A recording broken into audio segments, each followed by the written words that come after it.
Oke, selamat datang kembali di sesi bedah materi kita.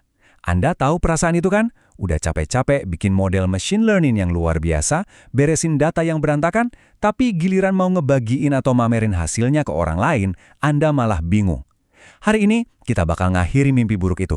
Kita bakal belajar cara ngebangun aplikasi web interaktif buat machine learning tanpa perlu pusing mikirin kerumitan front-end sama sekali. Siap? Yuk kita mulai. Nah, buat hari ini kita punya agenda yang padat tapi seru. Kita bakal mulai dari ngucapin selamat tinggal ke kerumitan web, lanjut bahas arsitektur client-server, persiapan instalasi Python, cara install framework Streamlit-nya, sampai akhirnya kita bikin aplikasi pertama Anda beneran jalan. Bagian pertama, selamat tinggal kerumitan web. Jujur aja nih, buat Anda yang sehari-hari mainan data science, capek nggak sih? Udah kerja keras bikin model yang akurat, tapi pas mau dipamerin, malah disuruh berantem dulu sama HTML, CSS, atau JavaScript. Rasanya tuh kayak kita cuma mau nunjukin grafik yang keren, tapi malah habis waktu berjam-jam cuma buat bikin letak tombol jadi di tengah. Bikin frustrasi kan? Nah, untungnya ada jalan pintas. Coba lihat bedanya di sini. Ini benar-benar ngerubah segalanya. Kalau pakai tumpukan web tradisional, Anda ibaratnya disuruh jadi full stack developer dadakan. Harus ngerti HTML, CSS, JavaScript, belum lagi framework backend. Pusing kan? Tapi dengan pendekatan Streamlit, Anda cuma butuh Python. Serius, cuma butuh bahasa Python dasar yang selama ini udah Anda pakai sehari-hari. Jadi, biar jelas nih, Streamlit ini semacam library Python open source yang emang sengaja dirancang buat ngebantu Anda ngebangun dan ngebagiin aplikasi web interaktif cuma dalam hitungan menit.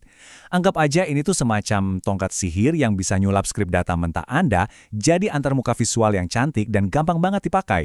Masuk ke bagian kedua, arsitektur klien dan server. Tapi sebelum kita mulai pakai alat ajaib ini, kita wajib paham dulu cara kerjanya di balik layar. Biar gampang, bayangin aja sebuah restoran. Python backend atau servernya itu ibarat dapur Anda. Disitulah komputasi berat jalan dan data diproses. Terus, browser frontend atau kliennya itu ibarat ruang makan tempat pengunjung duduk. Fungsinya cuma satu, nyajiin antarmuka yang udah matang dan cantik ke pengguna Anda. Terus, kenapa Anda harus peduli sama aturan main ini? Gini, dengan paham arsitektur ini, Anda bisa ngebangun aplikasi yang stabil dan tentunya aman pas nanti aplikasinya makin kompleks. Ingat ya, semua komputasi dan penyimpanan itu amannya di server. Kalau aplikasi mau ngakses perangkat pengguna, kayak kamera misalnya, itu nggak bisa langsung terobos. Harus lewat yang namanya widget di browser. Oke, lanjut ke bagian 3, persiapan instalasi Python. Yuk, mulai kita siapkan alat tempurnya. Nyiapin area kerja ini cepat banget kok. Pertama, install Python. Usahin pakai versi 3.6 ke atas ya, atau amannya sih sekalian versi 3.11 aja yang stabil. Kedua, install text editor yang modern. Visual Studio Code itu sangat disarankan. Terakhir, pastikan browser Anda up to date, kayak Chrome atau Edge gitu. Cuma 3 langkah gampang itu, dan Anda udah siap nulis kode. Nah, tampilannya bakal kayak gini nih kalau udah beres. Ini wujud lingkungan VS Code yang bersih dan siap pakai sebelum kita mulai ngoding. Semuanya rapi, nggak berantakan, jadi Anda bisa fokus 100% ke proyek data Anda. Bagian 4, instalasi framework Streamlit. Ini dia momen yang ditunggu-tunggu. Caranya gampang banget. Cukup buka terminal dan ketik satu mantra ini.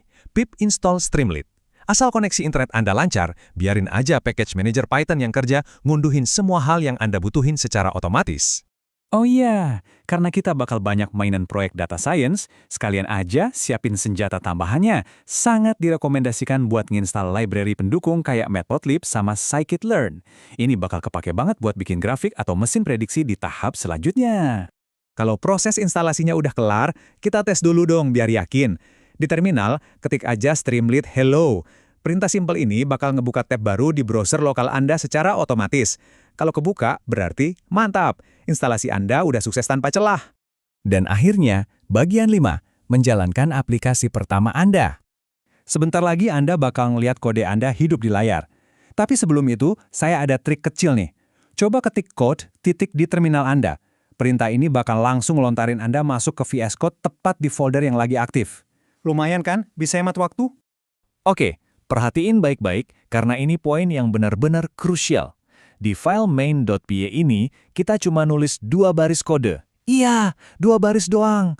Baris pertama, import Streamlit SST buat manggil library-nya. Terus, baris kedua, pakai fungsi st.write buat nampilin teks. Anda bayangin aja, cuma modal 2 baris instruksi buat ngebangun antarmuka web. Keren banget kan? Yuk kita eksekusi aplikasinya. Urutannya gampang. Save dulu file main.py Anda, buka terminal, terus ketik streamlit run main.py, dan tekan Enter. Perintah run inilah yang jadi jembatan penghubung antara kode yang baru aja Anda tulis sama server lokal di komputer Anda. Dan voila! Keajaibannya beneran kejadian kan? 2 baris kode Python tadi sekarang udah berubah jadi halaman web utuh yang jalan di komputer Anda sendiri. Memang kelihatannya simpel banget sekarang, cuma tulisan Hello World. Tapi ini tuh fondasi yang super kuat buat semua visualisasi data kompleks yang bakal Anda bikin nanti. Nah, sekarang setelah Anda punya kekuatan super baru ini, kemampuan buat ngerakit aplikasi web cuma dalam hitungan menit, pertanyaan saya buat Anda adalah, data apa yang bakal Anda visualisasikan pertama kali? Coba deh dipikirin. Biarin imajinasi Anda jalan liar. Dan sampai jumpa di sesi bedah materi kita selanjutnya.